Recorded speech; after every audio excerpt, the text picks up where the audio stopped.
Hello students. So as I promised that we will start with editing. ठीक है, और आज एडिटिंग का रिवीजन ऐसे करने की कोशिश करेंगे कि एक ही लेक्चर से, एक ही क्लास से आपको ऑलमोस्ट एडिटिंग क्लियर हो जाए। एडिटिंग क्या है? इंटीग्रेटेड ग्रामर ही क्लियर हो जाए। ठीक है, इंटीग्रेटेड ग्रामर से मतलब होता है कि जो आपसे क्वेश्चन पूछे जाते हैं एग्जाम में, स्पेशली 10th क्लास में, वो ऐसे क्वेश्चंस पूछे जाते हैं, आपको ये पर्टिकुलरली वर्ब नहीं पूछा जाता, पर्टिकुलरली आपसे टेंस नहीं पूछा जाता, पर्टिकुलरली आपसे प्रीपोजिशन नहीं पूछा जाता, पर्टिकुलरली आपसे कंजंक्शन नहीं पूछा जाता, या डिटरमाइनर का क्वेश्चन नहीं पूछा जाता। आपको इंटीग्रेटेड वे में गिवन रहता है। या तो क्वेश्चन ऐसा आता है कि आपको एक सेंटेंस गिवन होगा, उसमें कोई ब्लैंक होगा और आपको ब्लैंक में एप्रोप्रिएट वर्ड मेंशन करना होगा, या फिर आपका ऐसा रहेगा कि कोई सेंटेंस रिटन है, आपको बोला जाएगा कि इसमें कोई गलती है उसको ढूंढिए, या फिर ऐसा हो सकता है कि कोई वर्ड ओमिटेड हो, कोई वर्ड जो आना चाहिए था, लिखा जाना चाहिए था, वो छूट गया है, लिखा नहीं हुआ है, और आपको कहा जाएगा कि आप उसको देखिए कि वो कौन सा वर्ड है। तो इस तरह के क्वेश्चंस आपको आएंगे। ठीक है, तो एक प्रैक्टिस के लिए क्वेश्चन मैंने बोर्ड पे लिखा है, हमें इस क्वेश्चन को प्रैक्टिस करते हुए सिर्फ इसे क्वेश्चन को सॉल्व नहीं करना, बल्कि इस क्वेश्चन को प्रैक्टिस करते हुए हमें ये देखना है कि इंटीग्रेटेड ग्रामर के क्वेश्चन में क्या-क्या चीजें हमसे पूछी जा सकती हैं। ठीक है, जैसे मान लीजिए अगर हम मोटे-मोटे तौर पे बात करें तो ग्रामर में हमसे क्या पूछा जा सकता है, ग्रामर में क्या चीजें हैं जो एग्जामिनर हमसे एक्सपेक्ट करेगा, या जो पेपर सेट करने वाला है वो हमसे एक्सपेक्ट करेगा कि ये चीजें हमें आनी चाहिए। वो क्या चीजें हो सकती हैं? वो हमें कुछ टेंस में गलती दे सकता है, वो कोई प्रेपोजिशन गलत दे देगा, आपको बोलेगा रेक्टिफाई कीजिए, ढूंढिए कहाँ गलती है, वो आपसे आर्टिकल मिस्टेक पूछ सकता है, या वो आपको ऑन द होल डिटरमाइनर में कोई गलती दे देगा। तो इस तरह के क्वेश्चंस वो आपको दे सकता है। या एक बड़ी कॉमन गलती कई बार पूछ ली जाती है कि जहां पे एडजेक्टिव यूज होना था वहां पे वर्ब यूज कर दिया हो, या जहां पे नाउन यूज होना था वहां पर वर्ब यूज कर दिया हो। इस तरह की पार्ट ऑफ स्पीच की भी मिस्टेक कई बार एग्जामिनर दे देता है हमें करने के लिए। तो जनरली बच्चे जो हैं वो एडिटिंग के क्वेश्चन से या ओमिशन के क्वेश्चन से या फिलअप की फॉर्म में जब पूछा जाता है, जब इंटीग्रेटेड ग्रामर की बात आती है, अगर उन्हें ये कह दिया जाए ना ये पर्टिकुलर टेंस है और इसके सेंटेंस दे रखे, इसमें गलती निकालिए, आप फटाक से निकाल के दिखा दोगे, आप फटाक से बता दोगे कि मैम यहाँ हैज नहीं हैव आना था, हैड आना था, या वर्ब की आईएनजी फॉर्म आनी थी, या सेकंड फॉर्म आनी थी, या थर्ड फॉर्म आनी थी। लेकिन जब वही चीज आपको इंटीग्रेटेड वे में पूछी जाती है, जब आपको समुद्र में छोड़ दिया जाता है डूबने के लिए, है ना, और तब आपको वो कहता है कि अब अगर आपको तैरना आता है तो तैर के बाहर निकल के आइए, तब सही स्किल पता चलता है। पर सच बात यह है कि इतना मुश्किल नहीं है अगर आप कुछ मोटी-मोटी चीजों को ध्यान देते हो तो। सबसे पहली चीज आपको इंटीग्रेटेड ग्रामर के क्वेश्चन में जो ध्यान रखनी है वो ये है कि आपको अपने क्वेश्चन को बिल्कुल मन से पढ़ना है, एक बार बिल्कुल ध्यान से पढ़ना है एक बार। कई बार तो ऐसा होगा कि आपको पढ़ने में ही गलती पता चल जाएगी और आपको भले ये ना पता चले कि ये इसकी जगह ये क्यों आना चाहिए, और आपको ये पता चल जाएगा कि ये तो ठीक नहीं लग रहा, ये गलत लग रहा है। ठीक है, जैसे मान लीजिए आपने ड्रेस पहनी है, आपकी ड्रेस की एक ड्रेस की बाजू यहाँ तक हो और एक ड्रेस की बाजू यहाँ तक हो, तो किसी को भी देखने वाले को समझ में आ जाएगा कुछ गड़बड़ है, समझ में आ जाएगा कुछ गड़बड़ है।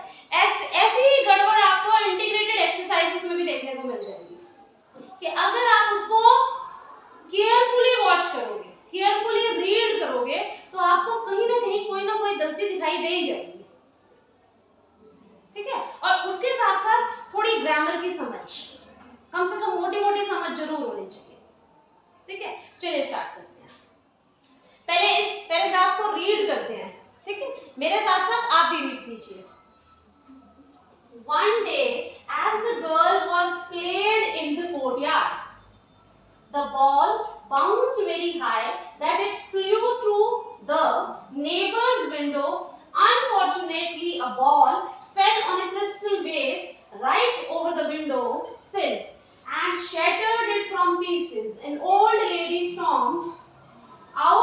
complaining so loud and long that the other neighbors began to come off from their houses, and the little girl was so frightened that she hidden in a nearby shed. Only then, old man come out, did the lady shut up. आप कहोगे ma'am आपने तो पूरा पढ़ दिया, ठीक है, यही आपको भी करना है एग्जाम में। एक बार आपको अच्छे से पैराग्राफ को जो भी आपको गिवन है, अब सीबीएसई ने थोड़ा सा पैटर्न चेंज कर लिया, वो पैराग्राफ में ना देके इंटीग्रेटेड आपको सेंटेंसेस में अलग अलग देने लगे हैं कि एक सेंटेंस गिवन होगा, आप उसमें गलती ढूंढिए क्या है और उसको उस फॉर्मेट में राइट कीजिए कि एरर करेक्शन। पहले आपको लिखना पड़ेगा जो भी वर्ड रॉन्ग है पहले उस वर्ड को लिखिए और फिर आप उसका करेक्शन लिखिए। इस फॉर्मेट में आपको कहेंगे आपको जो मिस्टेक है उसको राइट करना है, या वो फिलिप्स की फॉर्म में होगा। तो बात वही है, उस सेंटेंस को चाहे वो एक सेंटेंस है चाहे वो पूरा पैराग्राफ है, आप उसको आराम से शांति से रीड कर लीजिए। I am very much sure कि अगर आपने शांति से रीड किया, कॉन्फिडेंटली रीड किया, तो बहुत ज्यादा चांसेस है कि गलती आपकी पकड़ में आ जाएगी। ठीक है, चलिए अब एक एक सेंटेंस को डिस्कस करते हैं क्या गलती है। One day, as the girl was played in the courtyard. एक दिन, as the girl, as means जब वो जो girl थी, was played in the courtyard. अब आप मुझे बताइए, the girl was played in the courtyard. Girl was played in the courtyard. बताइए मिस्टेक समझ में आ रही है ना? was played नहीं होना चाहिए ना, was के साथ क्या होना चाहिए? लड़की खेल रही थी, लड़की खेल रही थी आंगन में। कोर्टयार्ड मीन्स आंगन। तो जब लड़की खेल रही थी तो क्या होना चाहिए? was के साथ ing फॉर्म यूज होनी चाहिए। जब हम बात करते हैं ना वर्ब्स की, तो एक मोटी मोटी बात तो हमेशा ध्यान में रखा करो, क्या कि was, were, is, am, are, इनके साथ तो हमेशा वर्ब की ing फॉर्म की यूज होगी। ठीक है, अब एक बच्चे ने मेरे से बड़ा अच्छा क्वेश्चन पूछा था कि जब हम बोलते हैं कि I am a teacher, supposedly मैंने बोला I am a teacher, तो उसने मेरे से पूछा फिर am के साथ यहाँ क्यों नहीं ing फॉर्म यूज हुई? तो ये बताओ आप मुझे कि I am a teacher इसमें कोई वर्ब है? जब कोई वर्ब है ही नहीं तो ing फॉर्म का क्या मतलब हुआ? यहाँ तो कोई क्रिया ही नहीं है, कोई काम ही नहीं है, यहाँ तो am ही अपने आप में पूरा वर्ब है। तो ये जो हम रूल बोलते हैं ना कि was, were या is, am, are हो तो वर्ब के साथ ing फॉर्म यूज करनी है, ये हम किस केस में बोलते हैं? ये हम बोलते हैं जब was, were, is, am, are helping verb के रूप में यूज हो रहे हो, मेन वर्ब कुछ और हो, काम कुछ और हो और उसकी हेल्प करने के लिए साथ में is, am, are या was, were का यूज हो रहा हो, उस केस में हमें हमेशा ध्यान रखना होता है कि क्या लगता है वर्ब की ing फॉर्म। इसी तरीके से अगर हैज, हैव, हैड हो, आपको कोई लेना देना नहीं है पास्ट है प्रेजेंट है, आप सीधा देख लीजिए कि हैज, हैव, हैड के बाद अगर कोई वर्ब है तो वो हमेशा किस फॉर्म में जाएगा? वर्ब की थर्ड फॉर्म में जाएगा। किसमें जाएगा? वर्ब की थर्ड फॉर्म में जाएगा। इज, एम, आर, वॉज, वर अगर है और उसके बाद कोई वर्ब है तो वो हमेशा ing फॉर्म में होगा।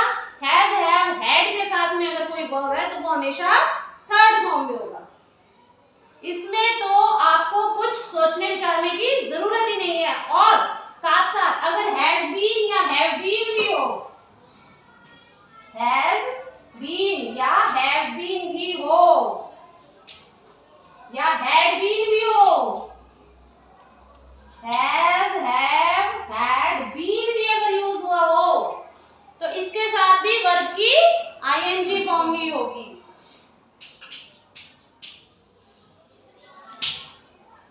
आधे से ज्यादा टेंसेस तो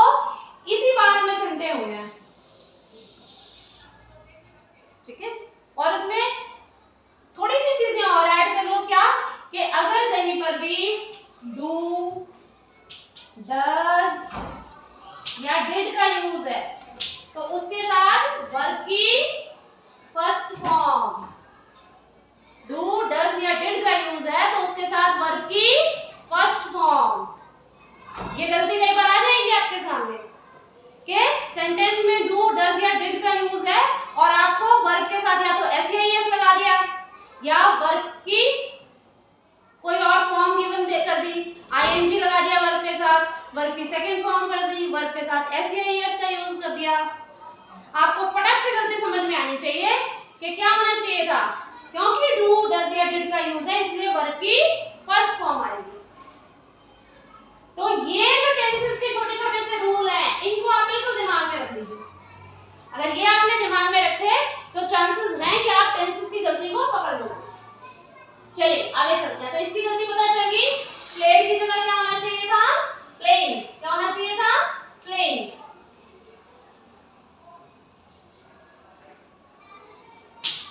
One day as the girl was playing in the courtyard, the ball bounced very high that it flew through the, अब बताइए इसमें the ball bounced very high that it flew through the, आपको लग नहीं रहा है कुछ गड़बड़ है? देखो the ball bounced very high that it flew through the, क्या गलती लग रही है आपको? आप ध्यान से इसको अगर बार बार पढ़ेंगे तो आपको बिल्कुल ठीक समझ में आएगा। The courtyard in the ball bounced so high that it flew through the, वो इतनी ऊंची उछली, बाउंस मींस उछली, इतनी ऊंची उछली कि, जहां पे दैट लगा रहे हो आपने तो यहाँ क्या होना चाहिए, the ball bounced so high, बहुत ऊंची उछली थी, इतनी ऊंची उछली कि that it flew through the neighbor's window, कि वो नेबर की, पड़ोसी की विंडो से फ्लू, उड़ गई। फ्लो की second form flu, that it flew, उड़ गई। ठीक है, तो यहाँ क्या आना चाहिए, the ball bounced so high that it flew through the neighbor's window. Unfortunately a ball,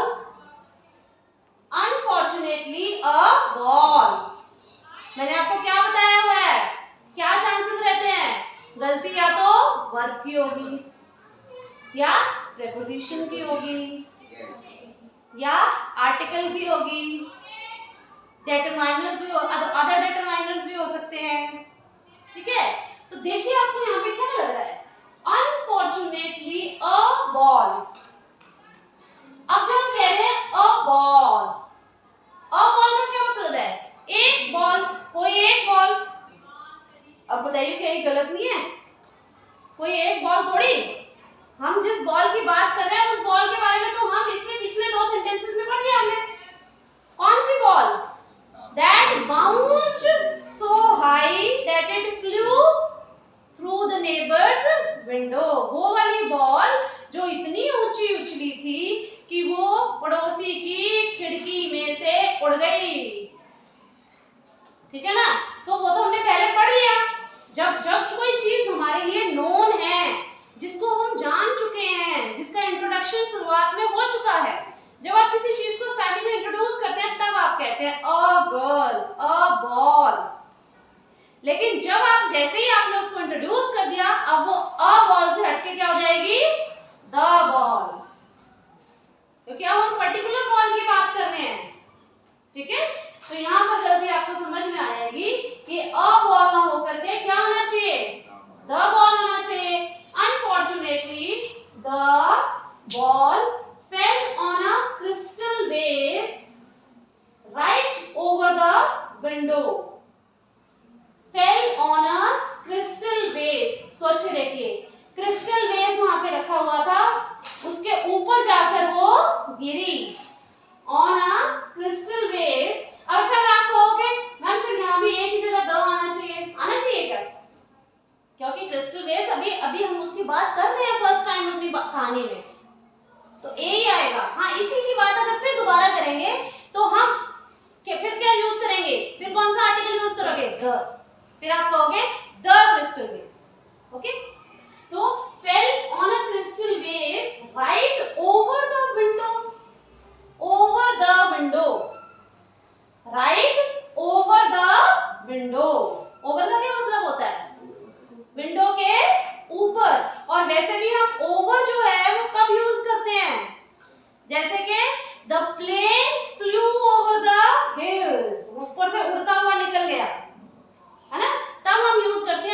ऊपर, ठीक है, और वो तो उसके ऊपर रखा हुआ है, विंडो सिल के ऊपर। विंडो सिल क्या होती है, ऐसे एक अंदर छोटा सा ऐसे प्लेटफॉर्म सा बना हुआ होता है विंडो के अंदर की तरफ कुछ सामान रखने के लिए या कुछ, तो विंडो सिल के ऊपर रखा हुआ है वो, तो ऊपर रखा हुआ तो ओवर ठीक होगा? नहीं होगा, कोई वो मूविंग थोड़ी ना जो ओवर, नहीं, प्लेन थोड़ी ना है कि ओवर, या कोई वो बर्ड थोड़ी ना है कि फ्लू ओवर द, ठीक है।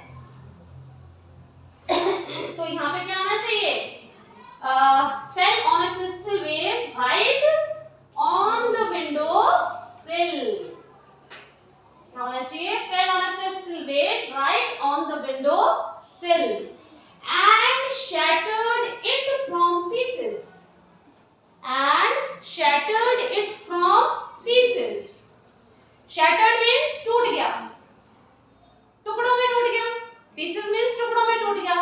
तो अब बताइए जब वो टुकड़ों में टूट गया, पहले वो सिंगल पीस था, फिर टुकड़े टुकड़े हो गया, तो उसकी फॉर्म चेंज हो गई ना। तो जब किसी चीज की फॉर्म चेंज होती है तो हमें क्या फ्रॉम यूज करना चाहिए, फ्रॉम तो हम तब यूज करते हैं जब कोई सेपरेशन की फीलिंग आ रही है ना, ठीक है। इट केम फ्रॉम, वो वहां से वहां आया, तो जहां पे सेपरेशन की फीलिंग आ रही है, तो यहाँ पर क्या है, एक फॉर्म से दूसरी फॉर्म में चला गया, पहले सिंगल पीस था अब टुकड़ों में हो गया, क्या होना चाहिए, इनटू, फिर क्या हो जाएगा, and shattered it into pieces, and shattered it into pieces. An old lady stormed out. Stormed out means तूफान की तरह बाहर निकली। Storm means तूफान। तो तूफान को एज अ वर्ब हमने यहाँ यूज किया। तूफान की तरह बाहर निकली को क्या कहेंगे, stormed out। ये एक फ्रेजल वर्ब हो गया आपका। फ्रेजल वर्ब क्या होते हैं, जब आपका जो वर्ब है वो वन वर्ड ना होकर उससे ज्यादा हो जाए, एक फ्रेज जब वर्ब की तरह यूज होगा तो उसको कहते हैं फ्रेजल वर्ब, ठीक है। तो स्टॉर्म्ड आउट क्या हो गया, फ्रेजल वर्ब हो गया। जब कोई बड़ी फुर्ती से कोई काम करता है तो उसको कहेंगे स्टॉर्म्ड आउट, है ना, तो वो तूफान की तरह बाहर निकली। Stormed out and complaining so loud and long, complaining so loud and long, उसने कंप्लेन किया सो लाउड एंड लॉन्ग। सोचिए, लाउड किया ये बात तो ठीक है, अब लॉन्ग कंप्लेन क्या होती है, कंप्लेन लाउड बोल के उसने कंप्लेन की ये बात तो ठीक है, अब लॉन्ग क्या है इसमें, आपको लग रहा है ये यहाँ पे ठीक है वर्ड नहीं है ना, ठीक क्या होगा, सोचिए सोचिए क्या हो सकता है ठीक, आप इसको ठीक कर सकते हैं, सो लाउड एंड क्लियर, इतना साफ सुथरा और इतना लाउड बोल के उसने कंप्लेन किया, तो आप कह सकते हैं and complaining so loud and clear that the other neighbors began to come off from there, इतना जोर से वो बोल रही थी कि जो बाकी पड़ोसी थे, began means उन्होंने शुरू किया बाहर आना अपने घरों से, so to come off, ठीक लग रहा है पढ़ने से। अगर आपको ये ना भी समझ में आ रहा हो तो आपको ये जरूर समझ में आ रहा है कि कम ऑफ तो गलत है, वो आए कहां, बाहर आए, वो बाहर आए तो कम आउट, क्या होना चाहिए, come out. Right word is the other neighbors began to come out from their houses, and the little girl was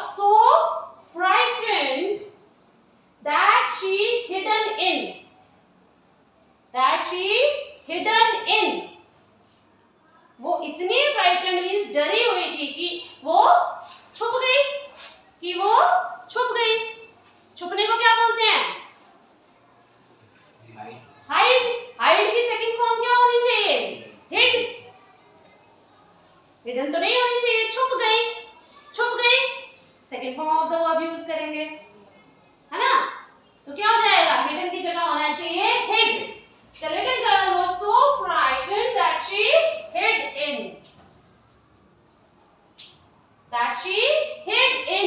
a nearby shed. Only then old man came out. Only then old man came out. Only then, केवल तब या only then old man came out did the lady shut up. Old man बाहर आया तभी lady चुप हुई, तभी. तो क्या होना चाहिए, देन होना चाहिए कि व्हेन होना चाहिए? क्या होना चाहिए, देन या व्हेन? व्हेन होना चाहिए. तो आप लिखेंगे a nearby shed. only when, कब चुप हुई, जब. कब चुप हुई, जब ओल्ड मैन केम आउट, जब एक बूढ़ा आदमी बाहर आया. तो उस आदमी के आने से वो चुप हो गई. ठीक है, तो यहां पर देन की जगह व्हेन आना चाहिए. ठीक है, तो ये कुछ मोटी मोटी बातें हैं जिनका अगर आप ध्यान रखोगे तो ज्यादा चांसेस हैं कि आप इंटीग्रेटेड ग्रामर को अच्छे से सॉल्व कर पाओगे. और अगर आज की ये वीडियो आप लोगों को अच्छी लगी हो और आपको लगा हो कि हमें सच में इंटीग्रेटेड ग्रामर एक्सरसाइजेस को सॉल्व करने में मदद मिली है, कुछ कॉन्फिडेंस हमने गेन किया है, और अगर आप चाहेंगे कि एग्जाम से पहले इंटीग्रेटेड ग्रामर एक्सरसाइजेस को लेकर मैं आपके साथ फिर से आऊं, फिर से जुड़ूं, तो प्लीज कमेंट बॉक्स में मेंशन कीजिएगा ताकि मुझे पता चले कि आपको उसकी जरूरत है. Thank you.